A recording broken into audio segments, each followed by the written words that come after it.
I never imagined I'd find myself having to protect my own home from someone attempting to displace my family, but life often presents unexpected challenges when you least anticipate them. This is the tale of how an arrogant, self-important woman named Linda tried to force my grandson out of my residence, only to experience a startling revelation about who she was dealing with. My name is Eleanor, and I'm a 70-year-old retired educator. For over 4 decades, I've resided in the same humble two-story house nestled in a peaceful suburban area. My late spouse and I purchased it as newlyweds, and it was here that we raised our 2 children. Now, in my senior years, I share the home with my 24-year-old grandson, Sam. Sam moved in about 6 months ago after completing his degree. He's a dependable young man, diligent, courteous, and always ready to assist around the house. Sam has been searching for a position in environmental science, but the job market has been challenging. Meanwhile, he works part-time at a nearby cafe to help cover groceries and bills. I'm more than willing to have him stay with me while he establishes himself. Our community has always been welcoming, with neighbors familiar with one another by name. However, things began to shift roughly a year ago when a new couple, the Browns, moved in across the road.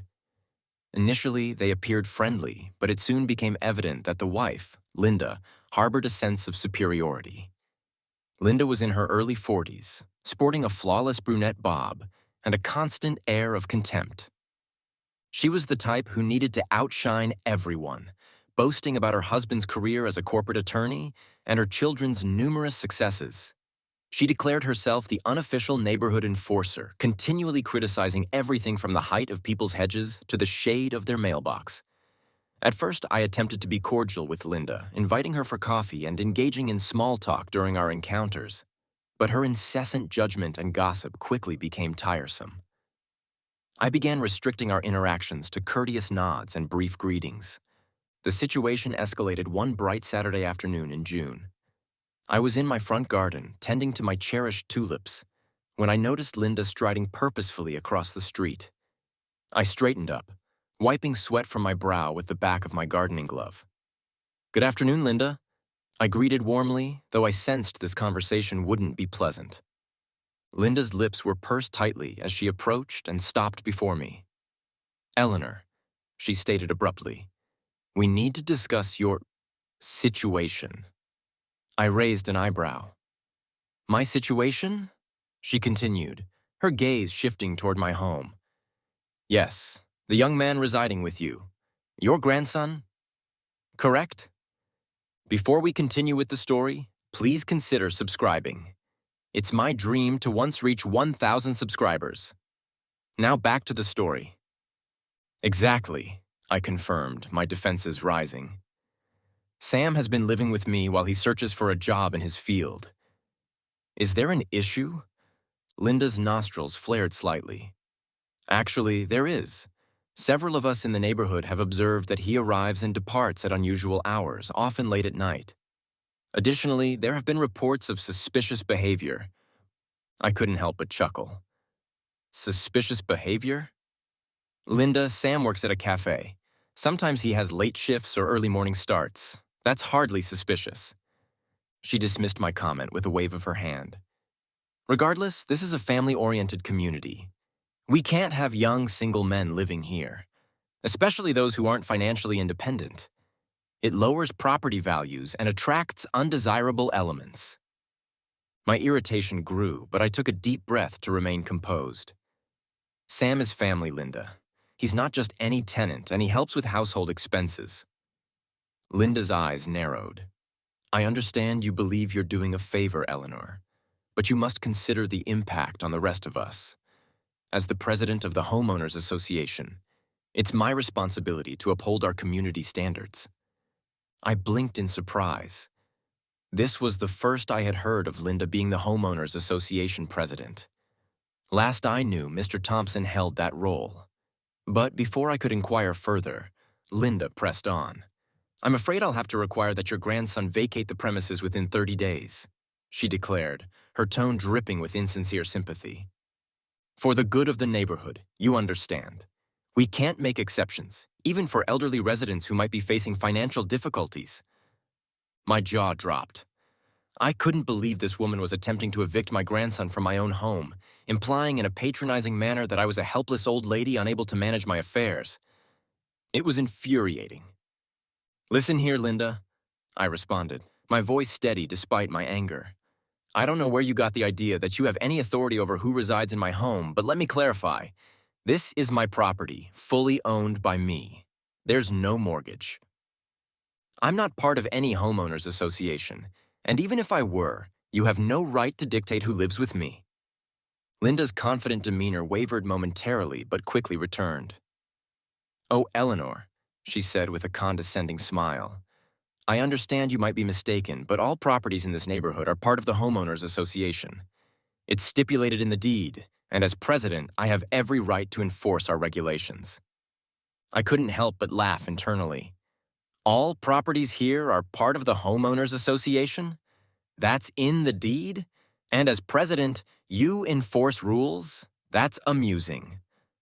"Is that so?" she retorted. "Then I suggest you verify your facts, because I can assure you my house is part of the homeowners association. It always has been." Linda's face flushed a deep red. That's impossible. "All the houses here," I interrupted her. "All the homes built in the last 20 years, perhaps.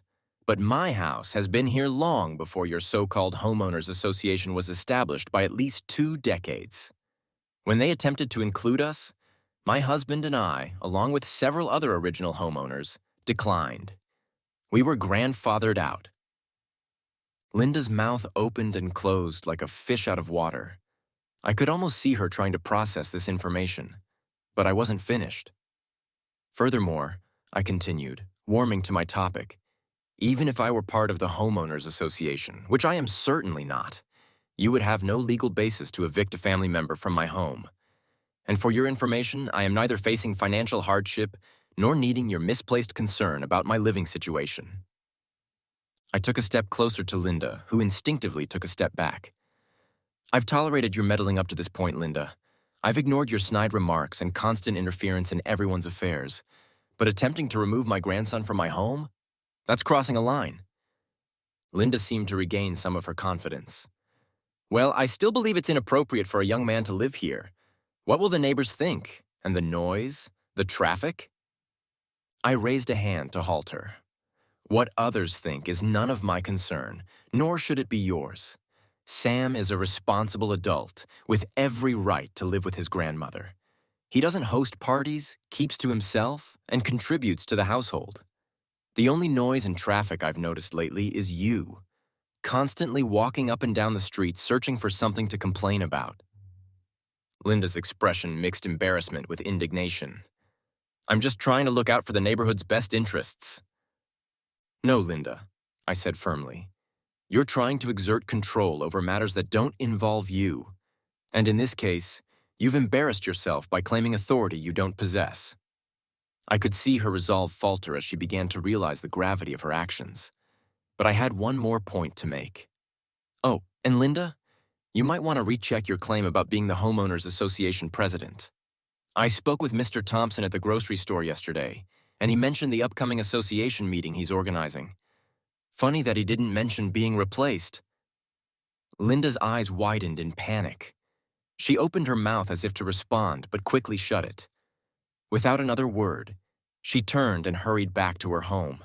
I watched her leave, shaking my head in disbelief. As I walked back inside, I saw Sam standing in the doorway, a puzzled expression on his face. "Grandma?" he asked. "What was that all about?" he added, hearing the raised voices. I patted his arm as I entered the house. "Oh, nothing to worry about, dear. Just a nosy neighbor getting her comeuppance. Now, how about some lemonade, and I'll tell you all about it." Sam grinned and followed me into the kitchen. "Sounds like quite a story. I always knew you were a strong grandma." I laughed as I poured the lemonade from the fridge. "Language, young man. But yes, your grandmother can handle herself just fine." As we sat at the kitchen table, sipping our lemonade, I recounted the confrontation with Linda. Sam's eyes widened with each detail, and by the end, he was shaking his head in amazement. "I can't believe she tried to evict me," Sam said. And from your own house? The audacity of some people? I nodded in agreement. Some individuals just can't mind their own business. But don't you worry, Sam. This is your home for as long as you need it to be. Sam reached across the table and squeezed my hand. Thanks, Grandma. I really appreciate everything you've done for me, and I promise, as soon as I land a job in my field, I'll start looking for my own place. There's no rush, I assured him. I enjoy having you here. It's nice to have some company in this old house. We spent the rest of the afternoon chatting and laughing, the incident with Linda becoming a humorous story rather than a source of stress. Little did I know, this was just the beginning of our challenges with the self-appointed neighborhood leader. In the ensuing weeks, Linda seemed determined to find any excuse to complain about us. She called the city to report that our grass was a quarter-inch too long. She left passive-aggressive notes about Sam's car being parked on the street, which was entirely legal. She even attempted to spread rumors among the neighbors that we were operating an illegal boarding house. Most of our neighbors recognized Linda's tactics and chose not to engage, but her persistent harassment was still frustrating. Sam felt awful, thinking he was causing problems for me. Snap! Maybe I should just find somewhere else to live, Grandma, he said one evening after Linda had made a fuss about him having a friend over to study. I don't want to make things difficult for you, I replied firmly, giving him a stern look. Now listen to me, Samuel Thomas. You are not going anywhere because of that woman's unreasonable behavior. This is your home, and you have every right to be here. Sam smiled weakly. I know, but… No buts, I interrupted. In fact, I think it's time we put an end to Linda's nonsense once and for all. The next day, I made several phone calls. First, I contacted Mr. Thompson, the actual Homeowners Association president, and informed him about Linda's behavior and her false claims of authority. He was appalled and assured me he would address the issue at the next meeting. Next, I reached out to my old friend Susan, a retired attorney specializing in property law. After explaining the situation, she agreed to help me draft a formal cease and desist letter to Linda. Finally, I spoke with some of our other neighbors who had also been subjected to Linda's meddling. Many were more than willing to provide statements about her harassment and false claims. Armed with this information, I decided it was time for another confrontation with our troublesome neighbor. This time, however, I would be the one initiating the visit. It was a bright Sunday afternoon when I walked across the street, a folder under my arm and determination in my stride. I rang the doorbell and waited, secretly hoping Linda would be home to receive my message in person. Luck was on my side. The door swung open, revealing a surprised-looking Linda. Her eyes widened when she saw me standing there. Eleanor, Eleanor, she repeated, her voice a mix of confusion and caution. What are you doing here? I asked with a polite smile. Hello, Linda. I was hoping we could have a little discussion. May I come in? Linda hesitated for a moment before reluctantly stepping aside to let me enter. She led me to her spotless living room, gesturing for me to sit on a pristine white sofa that appeared untouched. What's this about? Linda asked as she perched on the edge of an armchair opposite me. I opened my folder and revealed a stack of documents. Well, Linda, I'm here to talk about your recent behavior towards me, my grandson, and several other neighbors. It's become quite problematic. Linda's face flushed. I don't know what you're referring to. I've only been trying to uphold the standards of our neighborhood, she replied defensively. I raised an eyebrow. Is that so? Then perhaps you can explain why you've been falsely claiming to be the Homeowners Association president and attempting to enforce non-existent rules? Linda's mouth opened in shock. I never… Please, Linda, let's not complicate this further, I interjected gently. I've spoken with Mr. Thompson, the actual Homeowners Association president. He was quite surprised to hear about your claims. I could see the panic building in Linda's eyes as I continued. I've also gathered statements from several neighbors detailing your harassment and false accusations. And let's not forget your attempt to evict my grandson from my own property. Linda's complexion shifted from red to pale. I was just trying to help, to keep the neighborhood nice. I leaned forward, my tone firm but compassionate. Linda, I understand you may have good intentions, but your actions have overstepped boundaries. You have no authority to dictate how people live in their own homes, especially those who aren't even part of the homeowners association. I handed her the cease and desist letter. This is a formal request for you to stop your harassing behavior immediately. It outlines the legal consequences if you continue. Linda's hands trembled as she took the letter. Legal consequences? But I haven't done anything wrong. Making false claims of authority, spreading rumors, and attempting to interfere with people's living situations are all potentially actionable offenses, I explained. I don't want to escalate this further, Linda. I believe we can resolve this amicably. Linda seemed to deflate before my eyes. What? What do you want me to do? I smiled, relieved that she seemed to be understanding. It's simple, really. Stop interfering in your neighbors' lives. No more false claims of authority, no more unnecessary complaints, and absolutely no more attempts to control who can live where. Linda nodded slowly, still looking stunned. Additionally, I added, I think it would be appropriate for you to apologize to those you've harassed, including my grandson and me. Her pride flared. Apologize? But I was just trying to… I held up a hand to stop her. Linda, please. We both know your actions went beyond simple concern for the neighborhood. You've caused real distress to people, and an apology is the least you can do to make amends. She remained silent for a long moment, staring down at the letter in her hands. Finally, she looked up at me, her eyes watery. I'm sorry, Eleanor. I never meant to cause trouble. I just wanted to feel important, to have some control. Her admission took me by surprise. For the first time, I saw past Linda's abrasive exterior to the insecure person beneath. I felt a pang of sympathy, remembering how lost I had felt after my husband passed away. I understand, Linda, I said softly.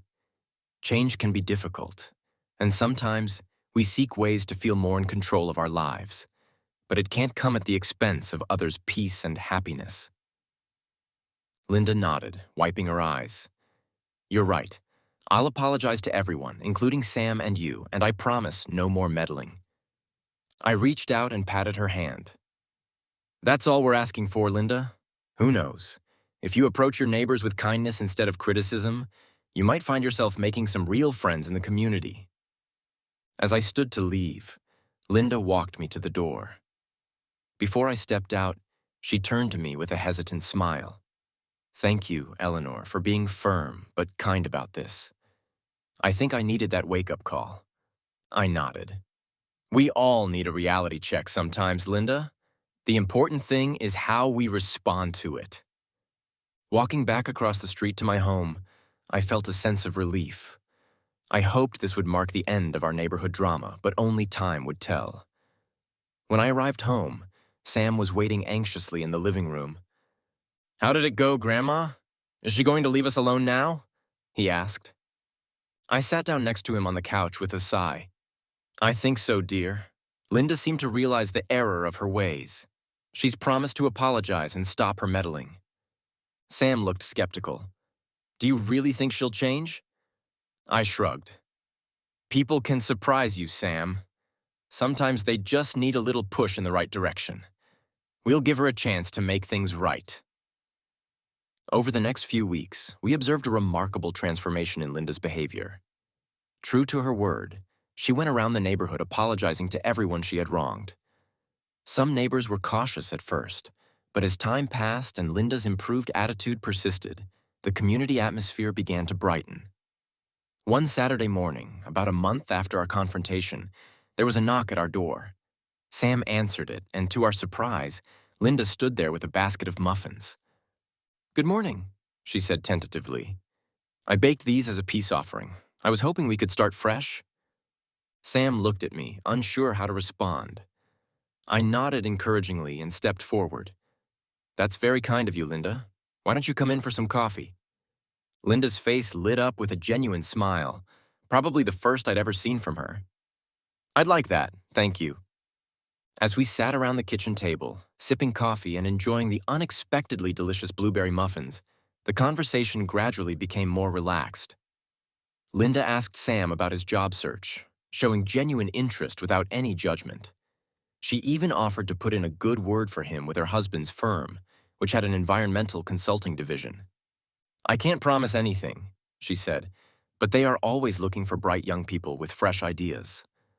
Sam's eyes widened. "That would be amazing. Thank you, Linda." She waved her hand dismissively. "It's the least I can do after all the trouble I caused." As Linda was leaving, she turned to me with a serious expression. "Eleanor, I want you to know how sorry I am for everything. You were right to stand up to me. I've been talking to a therapist, trying to work through some of my issues. It's helping me understand why I acted the way I did." I reached out and squeezed her arm. "That takes courage, Linda. I'm proud of you for making that effort." She smiled, her eyes misty. "Thank you, and thank you for not giving up on me as a neighbor. I hope we can be friends going forward."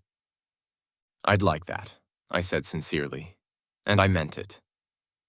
As we watched Linda walk back to her house, Sam turned to me with a grin. "Grandma, you're amazing. You not only stood up to her, but you actually helped her become a better person." I chuckled. "Oh, I don't know about that. Linda did the hard work herself. Sometimes people just need a little push to see the error of their ways." Sam hugged me tightly. "Well, I'm glad you're my grandma. You're like a real-life superhero." I laughed and patted his back. "No cape or tights for me. Thank you very much. Now, how about we go over your resume? If Linda comes through with that connection at her husband's firm, we want you to be prepared." As we spent the afternoon refining Sam's resume, I couldn't help but feel grateful for how things had unfolded. What had begun as a stressful confrontation led to positive changes, not just for us, but for the entire neighborhood. It was a reminder that sometimes, standing up for what's right can have far-reaching effects. In the months that followed, our community became a friendlier and more inclusive place. Linda, true to her word, continued to work on herself and became an unexpectedly strong advocate for community harmony. She even stepped up to help when one of our elderly neighbors needed assistance with home repairs, organizing a neighborhood volunteer day. As for Sam, Linda's connection did lead to an interview at her husband's firm. While he didn't secure that particular job, the experience boosted his confidence and helped him refine his interview skills. A few weeks later, he landed a position with a local environmental nonprofit, allowing him to remain in the area and continue living with me while he saved up for his own place.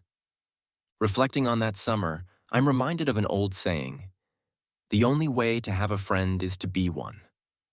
By choosing to approach Linda with firmness, but also with empathy, we not only resolved our immediate issue, but also gained an unexpected ally and friend.